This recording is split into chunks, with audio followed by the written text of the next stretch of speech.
Hey guys, so we're back here with our Dark Souls 1 walkthrough tutorial run play walk. It'll be some sort of mix of words because I really like those.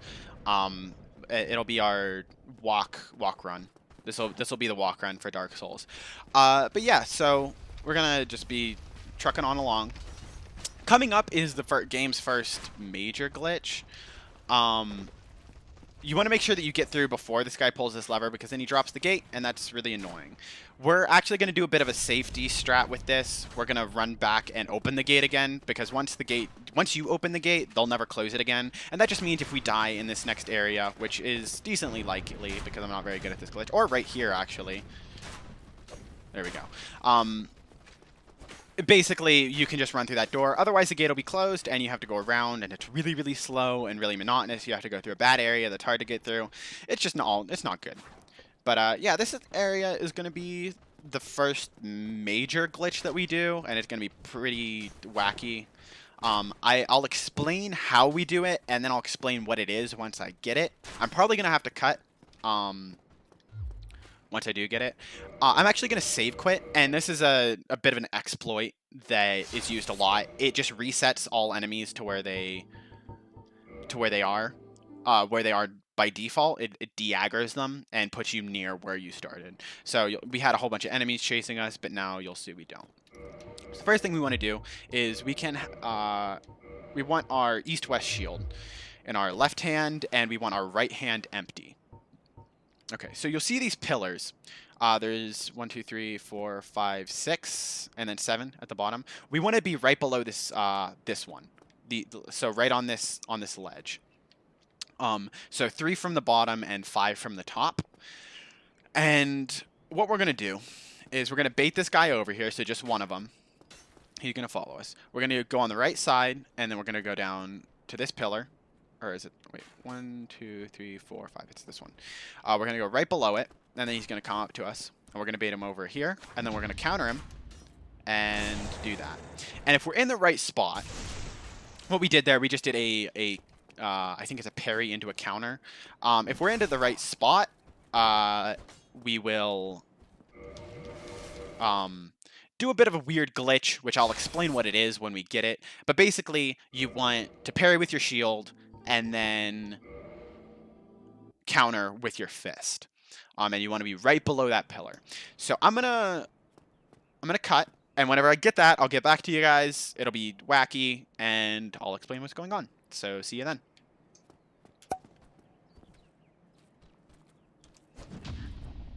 Okay, so welcome back, guys. That didn't take as long as I expected. You'll notice we are now in a really weird camera mode.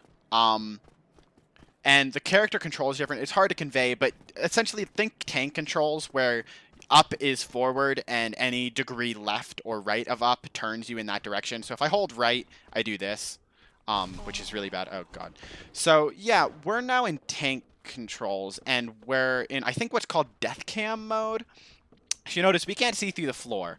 And I'm going to try to light this bonfire over here and wait at it.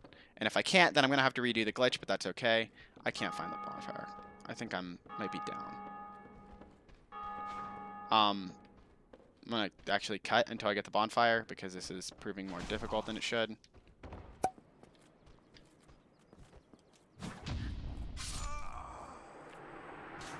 Okay, well, I've never done that before, but that, I'll leave this in because that explains something for the death glitch, or the death cam glitch, which I'm going to talk about whenever I get it.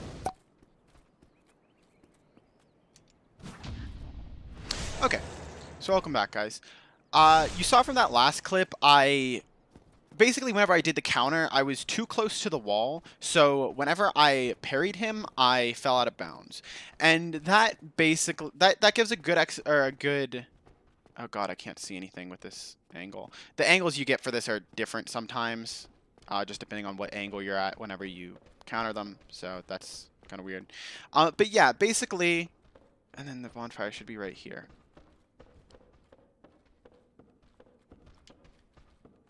I'm gonna get out on the bridge. Okay, basically this glitch occurs whenever you are very close to a kill boundary. So whenever you fall out of bounds, there's a boundary that the game says, okay, you're dead now. Whenever you touch it. Where is the... and whenever you get too close to that, the camera pans upwards. And generally, for whenever you're falling off like a big cliff, you'll start falling down, and the camera will jump above you, and you'll see your little body falling into the distance. However, with this, we get really close to the boundary, but we never actually touch it. So this can occur whenever the boundary is in a very low place, like... for instance, we just need to hit that bonfire because we need to come back to it later. For instance, there where the stairs are. If you saw, I died as soon as I left. As soon as I like stood out of bounds, I just instantly died, like before I started falling. I'm sorry, guys. But that makes this happen. I'm actually just gonna ignore it, and this is gonna make something longer later, but I can just edit it and fix it. But yeah, basically right now we are on the bridge to not to Anor Londo, to Sen's Fortress. And if you see, it hasn't loaded. So you can see like the little tufts of smoke where we're walking, and that's how we can tell where we are. But we're actually on the bridge right now. And what happens is whenever you're in this death cam, nothing loads. So anything that is not in the area that you were in whenever you died doesn't load. So right now we just walked right through the gates of Sen's Fortress. And so now to end the glitch, we just save quit, and whenever we load in, we'll be in Sen's Fortress. And if we die in this area before we get to the next safety bonfire, I am going to go to Undead Parish and hit the bonfire. Normally you can hit it, but for whatever reason, I'm just not being able to do that. So that's on me. Generally, you just light the bonfire, you give yourself some strength there, which brings me back to something else. I died earlier and forgot to pick up my souls, it seems like, that I had from the Taurus Demon. Generally, you want to spend those at the next bonfire to make your strength up to 11. So you'll see my strength is 11 here. And that's important for a glitch that we're going to do to beat this next boss. Yeah, so I just wanted to put that in there. But generally, you want to light the Undead Parish bonfire because you're going to be teleporting to that a lot later on. And so there's a decent chance that I die in this fortress because it's basically there's like one save glitch or save quit area that I'm not very good at, and I could die there. Other than that, the area is pretty easy. So yeah, you just walk up here. Yeah, a lot of this run comes down to just the pathing and killing bosses, which seems kind of obvious, I guess, due to the nature of the game. So there's a lot of traps in here, so you want to make sure that you're running near the walls wherever I do, because you will die otherwise. So, gonna save quit. Don't think I got it.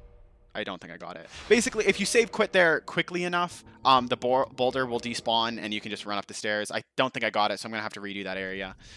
Oh, nope, it looks like I did, but I just died. I don't know why I did that. That was really bad. Okay, well, I'm going to get back to this point. I'll light that Undead Parish bonfire, so I probably won't show that on screen, but just keep in mind that I'm doing that. Yeah, and I'll get back to you guys. Okay, so we're back. We're back in Anor Londo. Almost back to where we were. I forgot that rock doesn't spawn. One thing I do want to mention is that if you do die in Anor Londo and you're sent back outside, you're going to have to do the death camera glitch again. Due to the fact that we never actually ring the bells, oh, that's not good. The door to Anor Londo, the gate, never actually opens, so you're going to have to glitch through it using the death camera glitch every time you want to come in until we beat Kellogg, LOL. And, what's the other boss? The gargoyles. So, yeah.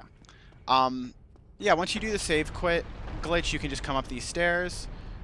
Oh, I did that wrong. Run through that. And yeah, we're almost to the boss of this area. I am going to be taking a safety bonfire because I have a lot of trouble with this golem. It technically is not a difficult fight if you know how to manipulate him, but as I've already mentioned, I am not the best at manipulating boss AI, so I'll do my best to beat him, but I am going to be taking the safety bonfire. It'll also give me a good chance to show you guys the glitch that we are going to be using for almost the rest of the game. And that is the move swap glitch. So I'm actually going to do that now after I get this bonfire. So yeah, you just need a wall, and I'm going to show like just the steps of it. First, we're gonna want to have our short bow in our left-hand slot. We're going to want to move the, and then no, and then I'll do this first. Then the rapier in the right-hand slot. We're going to want to go to used items and move the Drake sword so that it is right above the bow in our inventory. So you want to find the Drake sword and move it down here. So see, the Drake sword is right above the short bow. And we're going to be using a glitch, so I'll actually get out the Drake sword and show it. Right now we can use it, but only when two-handed. And we want to be using it in our left hand with the glitch, but unfortunately you can't dual wield an item in your left hand, except for the bow. And that's why the short bow is so important. So what we're going to do is we're going to take the properties of the rapier. So I'll show like its dash attack, use stab, kind of like that. And if it hits them twice, and that's really important. And we're going to put it onto the Drake sword. And to do that, I'm going to equip the iron armor that we have, because basically you are queuing up an action. So with this, we're going to be queuing up the fact that we want to have our bow two-handed, like that. We're going to queue up that action, and then before that action occurs, we're going to swap an item into our left slot, so where the bow is, and then it will still queue up to to two-hand the item in that slot, which means we will two-hand our Drake sword. But further than that, we will also have some weird properties on our Drake sword. So I'm going to show what it should look like, because it might take me a couple of shots. But essentially, you're going to roll. And then while you're rolling, right before you hit the ground... So I just rolled. And then right before you... Oh, no, I don't want to do that. Right before you hit the ground, so you see like how I kind of like hit my back on the ground whenever I do the roll. You're going to want to hit LB or L1 if you're on a PlayStation controller. And you'll see I tapped it just there, and I'm going to move to my two-handed. And then in the interim, you want to go to this menu, go over here, tap on this bow, and switch it to a Drake sword. And if you're doing it correctly, you will be wielding the Drake sword in your left hand, and it'll have some interesting properties which I'll show off. It'll do more damage than it should, etc. One thing I'm going to note is that I'm actually doing the like noob version of this. You don't need to be wearing heavy armor. You can actually just be doing it through a jump with light armor. So you like do it, you would hit L1 right here and do the menu really quickly. That requires a lot of APM, and I will be the first to admit I'm not that great at it. I tried it a lot, and I realized that it would be more feasible for me to learn how to do a slow roll version. So I'm going to do that instead. However, if you really want to get serious into running Dark Souls, definitely try to learn how to do the jump version. But if you're just trying to do this to like show off to your friends, beat some bosses, break the game, whatever, definitely using fat armor is acceptable. So it's going to look something like this. And I didn't get it. So sometimes it won't go. I think I did it too slow that time. You have to be pretty quick. So I'll show it off a couple times. And if I can't get it in the next couple tries, I'll cut away until I do. So that was... the menu has some input delay. So if I do like start right, it doesn't do anything. It eats my input. So you have to actually wait for the menu to come up to like do like that. Okay. So another try. So yeah. So you really, it comes down to muscle memory, which again, I'm not too good at because I am not a runner for this game. I've practiced this a lot, but that was too slow. Yeah, and if you, okay, so that was actually too fast. You heard I whacked with this sword. That happens if you swap out the weapon before the animation starts. There's some weird thing with how it's queued. I don't want to give it misinformation, but essentially if you go too fast, that happens. So I actually went too fast that time, which is interesting. So I did it again. It's easier to go fast whenever you're fat rolling. Okay, so I'm going to cut away because I'm not getting this too quickly. And I will see you guys whenever I get it.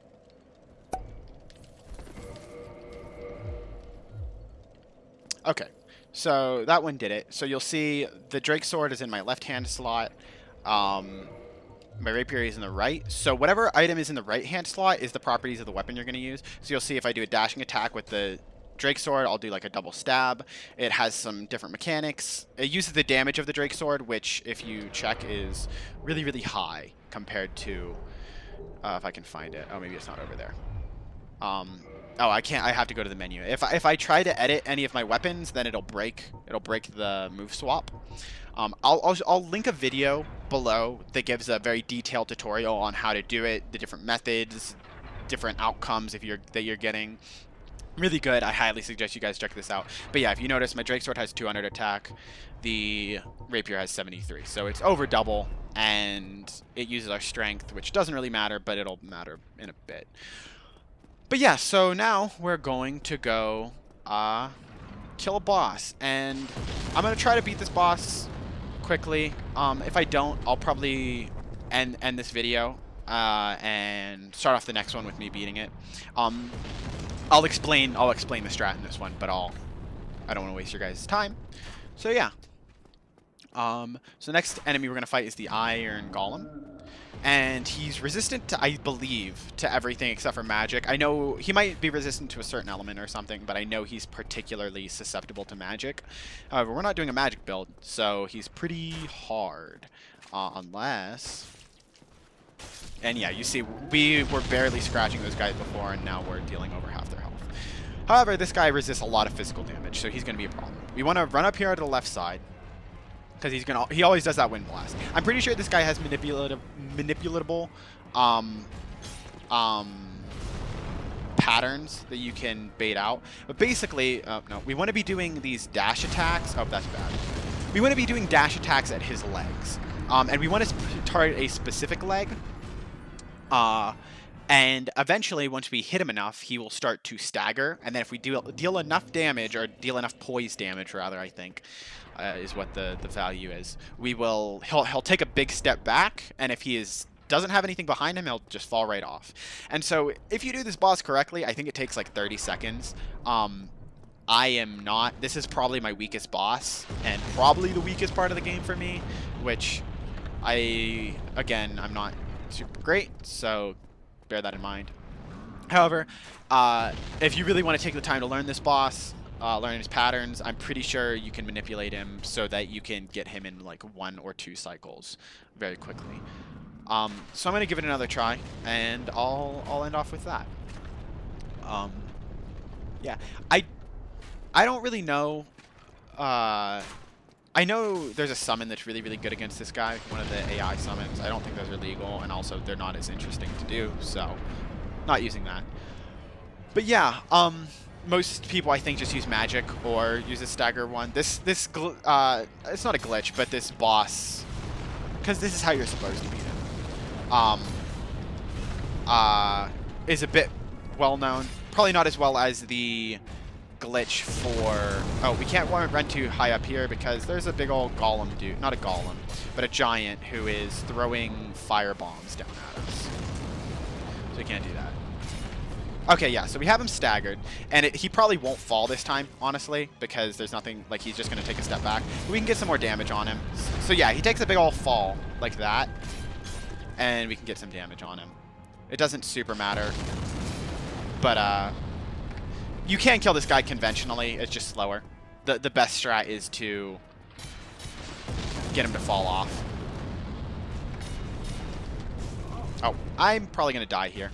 So yeah, I'm going to end off with that, with my glorious demise. That's the strat for the boss. For the next episode, I'll come in with me beating him, and we'll move on to Anor Londo. So I hope you guys enjoyed. If you did, give it a like and subscribe. If not, tell me why or something. I want to make this channel grow. I definitely want user input on what you guys want to see from it. So yeah, just sound off in the comments below, and have a great day.